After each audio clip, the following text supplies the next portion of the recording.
converti. Alléluia. Amen. Tu peux accepter Seigneur Jésus-Christ, mais tu n'es pas converti.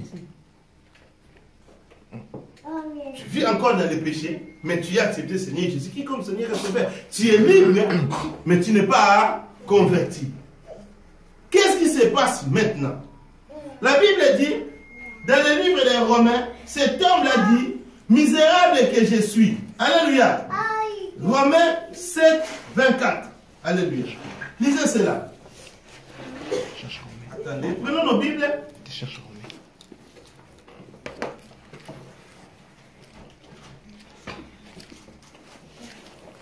Lisez cela. Je lis au nom du Seigneur Jésus-Christ dans le livre de Romains, chapitre 7, verset 24. Misérable que je suis, qui me délivrera de ce corps de mort? Grâce soit rendue à Dieu par Jésus-Christ notre Seigneur. Amen. Amen. Cet homme qui dit que, misérable que je suis, qui me séparera de ce corps de mort, grâce à qui? À Jésus. Alléluia. Grâce à Jésus, ça vous allez comprendre. Cet homme qui dit que misérable que je suis, cet homme il a accepté Seigneur Jésus comme Seigneur et Sauveur, mais il vit dans les péchés. Parce que quand vous lisez tous ces chapitres bibliques, il y a la loi du péché et la loi de la vie. Alléluia. Ce n'est pas question de la délivrance, c'est question de la conversion. Est-ce que j'ai été converti totalement? Mon frère, si tu n'es pas converti totalement, tu ne verras jamais la gloire de l'Éternel. Tu vas vivre l'excellence. Mais cet homme, il dit grâce à Jésus. Donc, c'est Jésus qui est la solution. Alléluia. Donc, regardez, c'est pour cela que nous disons que Jésus est la bienveillance. Alléluia. Quand bien même que je suis dans une vie qui n'est pas bien, mais grâce à lui, il peut me ramener. Il peut me ramener. Alléluia. Que je sois parfait. Quand nous allons dans le verset 8, dans le même livre des Romains, là, l'auteur nous dit, il n'y a donc maintenant aucune condamnation pour ceux qui sont en Christ. Alléluia. Et qui marchent non selon la chair, mais selon l'esprit. Alléluia. Amen. Et regardez là. Il n'y a aucune condamnation pour ceux qui marchent non selon la chair, mais selon l'esprit. Marcher selon l'esprit, c'est quoi? Faire les œuvres de l'esprit. Les œuvres de l'esprit. Et nous le voyons dans le livre des Galates. Je vous ai déjà expliqué cela. Mon frère, il faut faire la différence entre la délivrance que je parle ainsi que la conversion. Nous sommes déjà délivrés, nous sommes des affranchis. Christ a payé sur la croix de Golgotha son sang pour nous délivrer. Nous avons déjà eu l'indépendance. Nous sommes libres maintenant. Maintenant, nous devons vivre l'excellence. Quand nous ne vivons pas l'excellence, posons-nous la question, qu'est-ce qui se passe réellement? Qu'est-ce qui se passe réellement? Je tiens aussi à dire à l'église, c'est tellement très important, je vais prier à la fin. Mon frère, je vous dirai un conseil. C'est le Saint-Esprit qui m'a poussé par rapport à une conversation que j'ai eue. Évitez toujours, quand vous allez dans des assemblées, qu'on vous pose des mains pour la délivrance, pour toutes ces choses-là. Ça, je vous l'ai dit. On peut me payer parfois de connaissances.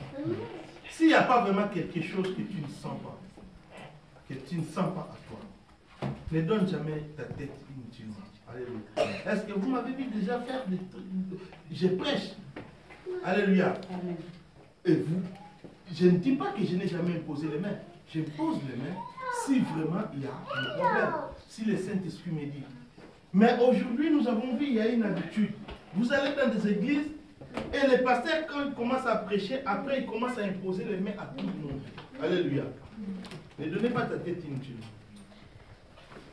Ah, venez, il commence à imposer les mains. Super, vice-président, merci. Alléluia. Tu as droit. Alléluia. Il faut que tu saches ce que tu fais. Amen.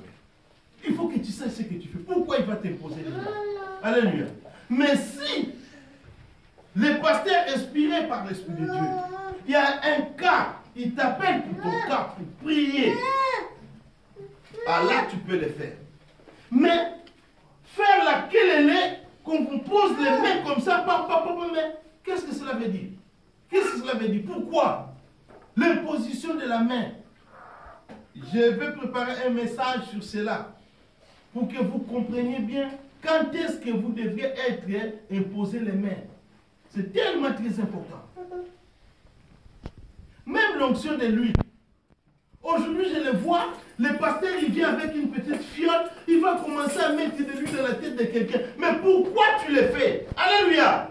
Pourquoi tu le fais?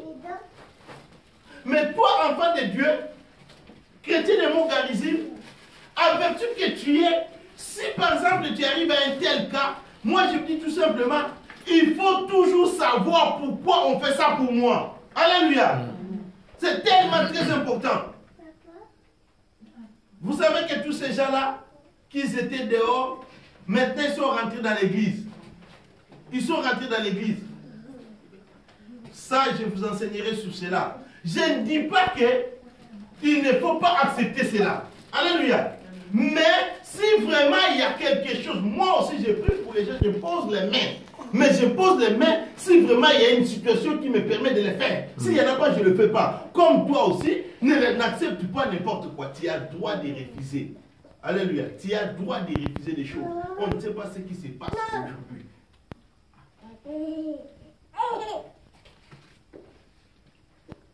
Vous savez que, qu'est-ce qui se passe? La parole de Dieu, elle est là pour nous corriger. Moi, j'ai vécu cela. Beaucoup de gens, quand ils vont dans des églises attitrées, même ma soeur, elle était allée dans une église attitrée. À un certain moment, il va me commencer, ah papa, yaya, est-ce que, famille, oh, maman, dans notre famille, il y a beaucoup de sorciers. Moi, une fois, j'ai posé à ma petite sœur, mais dis-moi dans quelle famille là où il n'y a pas de sorciers? Hein? Dis-moi, hein, frère. Il y a des sorciers partout. Alléluia. Mais moi, je sais que celui qui est à moi, il a payé son sang. Je suis un affranchi. Donc, c'est une position. Vous savez que dans des têtes assemblées, on vous met dans des positions de faiblesse. À partir que tu es faible, tu penses que tu es toujours possédé.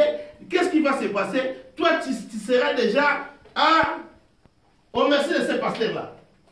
À partir de ce moment-là, tu ne vas pas quitter. Tu vas vivre la paix. Mais quand tu vis avec cette mentale-là, je suis un affranchi, je suis libre, un affranchi, je dois aller. Un affranchi, c'est quelqu'un qui fonce. Parce que dès que tu as toujours cette idée-là, que je suis possédé, tu ne vas pas aller loin. Alléluia. Tu ne vas pas aller loin. Tu resteras toujours là, à tergiverger. Tu seras toujours là. Mais regardez les blancs. Je vous donne un exemple typique. La Bible dit que les enfants de ce monde sont plus intelligents que les enfants de Dieu. Alléluia. Regardez les blancs. Est-ce que les blancs ils pensent à la sorcellerie? Hein? Non du tout. Non du tout. Mais ils savent que les sorciers existent. Alléluia. Ils savent, mais ils ne pensent pas à cela. Et ils savent. Ils vont vers l'avant. Et regardez nos pays. Ce qui se passe. Aujourd'hui, les dimanches, là l'église, là l'église, là l'église, là l'église, dans ces églises-là, vous êtes possédés, vous êtes possédés, les pasteurs font n'importe quoi, les délivrances, parce que ce qui se passe aujourd'hui, ce n'est pas, je vais aller à l'église pour voir le spectacle. Alléluia. Moi, je vous ai dit, quand les gens tombent à l'église, c'est quoi? C'est quoi? Ces gens-là qui tombent, ce sont les gens qui sont possédés. Alléluia. Non? C'est ça, non? J'ai vu à l'intérieur, un pasteur, il fait tomber tout une rangée. Waouh! Il tombe. Les gens sont possédés. Les gens sont possédés. C'est que ça la délivrance.